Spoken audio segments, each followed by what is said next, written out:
What up, guys? Newest Primary Chronicles, getting right into it. TV section, Fire Force, Season 3, Episode 22. Alright, we are on the ending of this beautiful journey. I actually expected a lot more. I don't want to say carnage, I don't want to say mayhem, but I want to say like terror kind of in this episode. And complete opposite. Every doppelganger got humbled. I thought the doppelgangers were gonna be like OP, like we just had this amazing fight with Arthur and Draken and it's gonna be amazing, and all these doppelgangers got their asses whooped. They got handedly whooped, okay? Like not even close. Kurano, for all of his fucked up machinations about abusing kids and punishing them because the company pays him as a salary man, whoops his doppelganger's ass. I'm still confused about Joker and what happened with his doppelganger, why he was basically down on the ground bleeding. What the hell are we doing? And then Burns, his doppelganger, is actually still Burns now and saves him. What the hell? Okay, and then the best one is Benimaru, of course. His doppelganger did fuck all. Had a cool ass moment, tried to make himself flex, and yet somehow Benimaru takes him out in 3.5 milliseconds. It felt like it was a blip on the map. It was all pointless. Sho even taking out Fairy, who's the Great Cataclysm Execution Officer. What the fuck is that title when you did nothing important? You watched Draken lose and then you were helpless and you just tried to throw the moon at the world. You basically said, fine, my last act, I'm throwing the moon, my gravity at the world and seeing what happens on some pain shit from Naruto, those who know.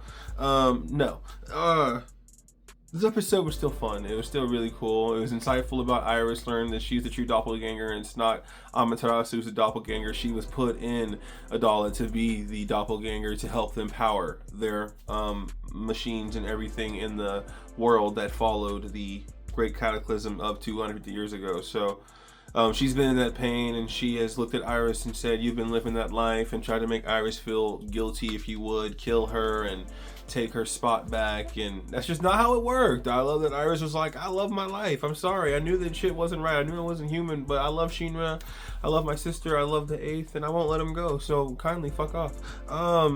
Cool moment. Really Sho flexing his speed and time control, talking to Fairy like, oh, you feel good because you can move a little bit of time. He's like, you're on an even playing field, but the playing field still isn't fair because I've been OP since day one type shit. So it absolutely didn't matter. Sho still flexes his might, and it really does make you feel good about things kind of turning the tide.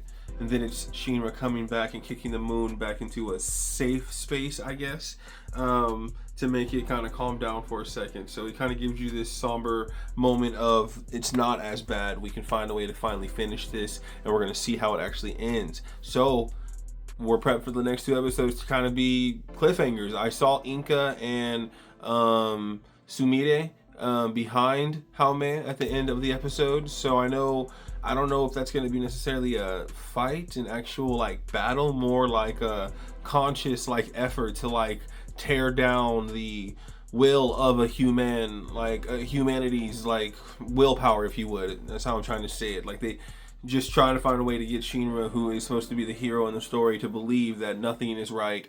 It only ends with fire and brimstone in the world in flames, and not actually feeling like there is an alternative to the world ending in this dramatic, horrible fashion they're trying to get it to end in. So I don't know. Sho's there with Shinra, their mom is there in Adala, but I still don't know if this is a real fight. We've never seen any of these women actually fight.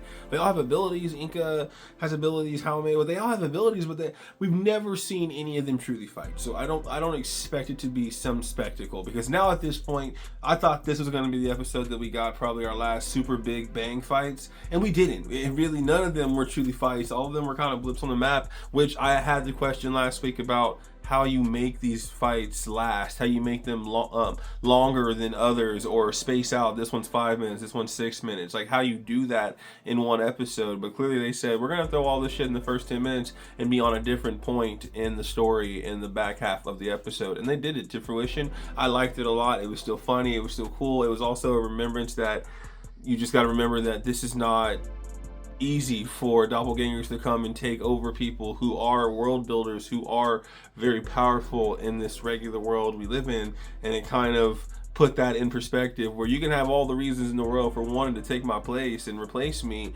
Yeah, you still got to be stronger than me. And it was funny when Benimaru was just like, it's funny that people's image of me as the strongest is a lot weaker than I thought. And he's almost just like, hey guys, why is your image of me, why is your guys' image of me so weak? Why was my doppelganger weak as hell? He's supposed to be one of the most strongest ones. With that little flex, Benimaru went through him. Okay, that's a moment. Side note, Arthur, is he alive? Arthur, is he alive?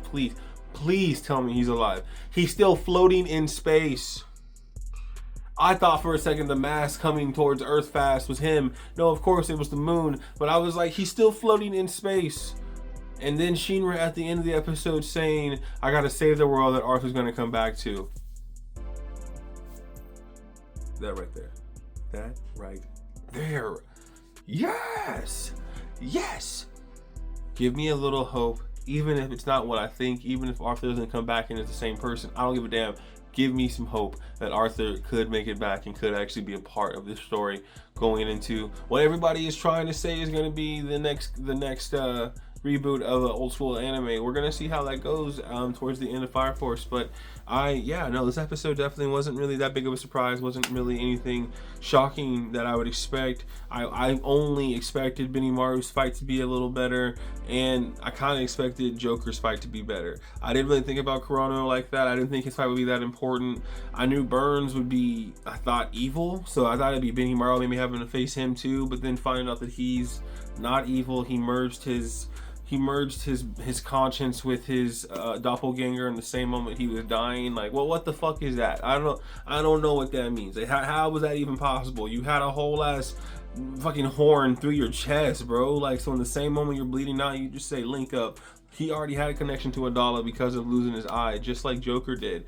But damn, it's like losing something from this world links you to Adala when you already have pyrokinesis and all the powers they have in Fire Force. So that's still a weird point to me. I don't know if that means he's going to be helpful at the end, but again, I just am interested to see what this fight is going to look like in this next episode.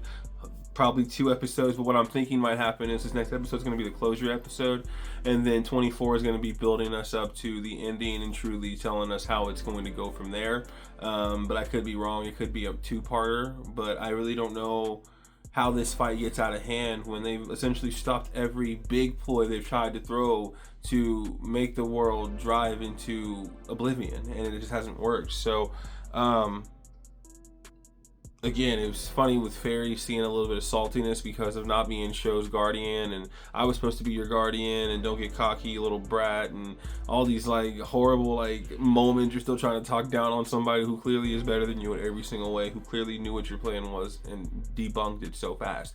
A moment of just flexing for Sho again, but just seeing Fairy as a great Cataclysm execution officer and knowing that meant absolutely nothing. It meant that you were basically at the hand of nobody else's grace but your own, and you still died because you didn't do anything important enough. So it didn't stop anything. Your biggest hope was Draken, and when Draken died because of Arthur, it kind of destroyed everything you thought was possible. So throwing a moon at people was honestly a smart decision. Too bad it didn't work out. So it's one of those moments where we're just going to see what they have left up their sleeves. What's the last thing they're going to be able to throw at Shinra to get him to, I'm assuming, doubt or give up, if you would. And I mean, how they precursed it when we saw him walk up to Haume, her taking off the helmet finally because it was blocking the receptors and helping her see clearly and not be as consumed by it, and blah blah blah. And we've seen it in the intro. We know it's going to be her with the third eye, and they're trying to make it something where you're not paying attention. And we know it's going to be her with her third eye, sitting there and being divine, if you would, and knowing all and not believing in man, and finding a reason to make Shinra convince her that it doesn't end in destruction, that there is a way to save the human race instead of watching them condemn themselves and be thrown into fucking oblivion. So we're gonna see. I just don't know the angle that this goes into a fight, right? I don't think Shinra's gonna want to kill 3 women, so I don't think that's how this goes. Maybe they defeat themselves, maybe they get destroyed through something else, but I don't see that being a dramatic fight to the death kind of moment. But we're gonna see. I could be wrong, who knows? I'll be here for it. And so this really is almost the end. It's getting bittersweet and almost sad for me talking about it more, because Fire Force, I love it so much, and I've loved it since I started watching it in 2019, and it just sucks to know that shit's almost done, man. Like, it's really almost over. 2 more episodes and we're done, so we're out of here. So I'll be here for it though, can't wait. Kind of, but still can. Yeah. But alright guys, this has been Mills Brown Boy Chronicles. I am your Midwest Brown Boy, Jalen Brownford. Thank you for watching any of my videos. Like and subscribe. I'll see you guys next week. Have a good week. Peace and love always.